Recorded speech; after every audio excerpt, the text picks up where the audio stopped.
وجود نادي الاتحاد ان شاء الله في مسابقه الدوري العام، وتاكيد نادي البطولات في الاسكندريه ان شاء الله نادي الاتحاد السكندري. زي ما شفت حضرتك النهارده الولاد كانوا قد المسؤوليه، والحمد لله حققوا لنا الفوز، وفوز مشرف يجعلنا يعني كل الدعم وكل الجهد نستشعر انه كان في مكانه المناسب. الحمد لله.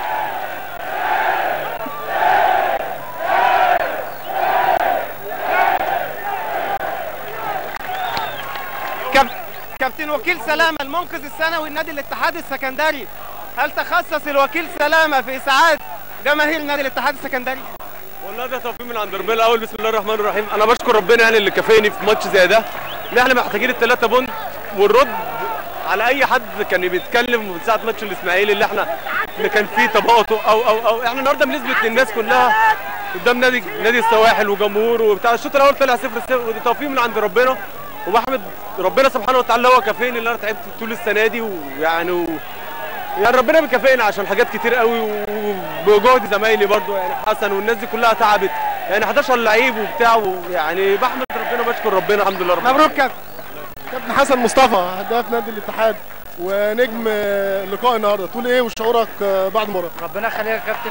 والله انت شايف الجمهور النهارده، واحنا كنا مشدودين قوي قوي قوي ان احنا لازم كنا نكسب ان شاء الله باذن الله، وانت شايف الجمهور فرحان قد ايه. الحمد لله والله احنا كسبنا بدعواتهم، يعني احنا كسبنا بدعواتهم والله. حسين امين الف سلامه عليك، وعايزين نعرف الاصابه ونطمن عليك.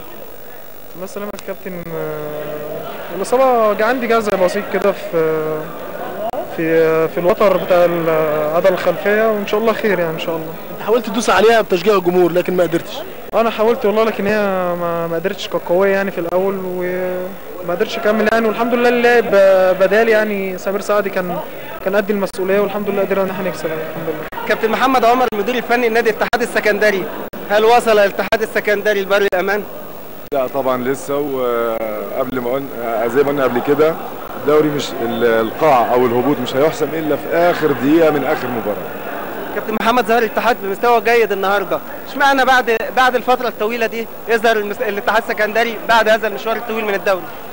والله اللعيبه الحقيقه محتاجه شويه تنظيم في الملعب، محتاجه تدريب بشكل معين، محتاجه تغيير طريقه اللعب اللي اتعودوا عليها طول السنه، وهي اللعب بمهاجم واحد سواء في اسكندريه او خارج اسكندريه.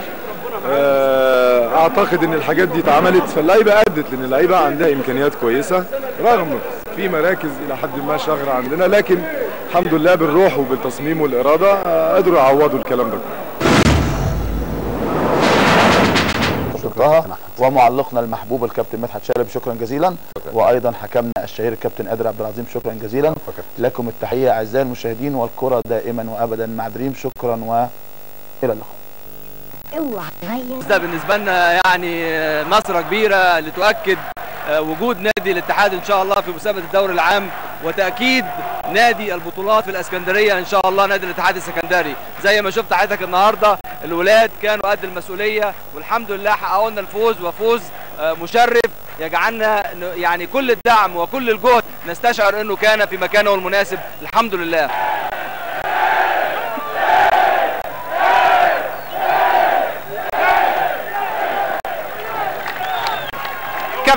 كابتن وكيل سلامه المنقذ السنوي لنادي الاتحاد السكندري، هل تخصص الوكيل سلامه في اسعاد جماهير نادي الاتحاد السكندري؟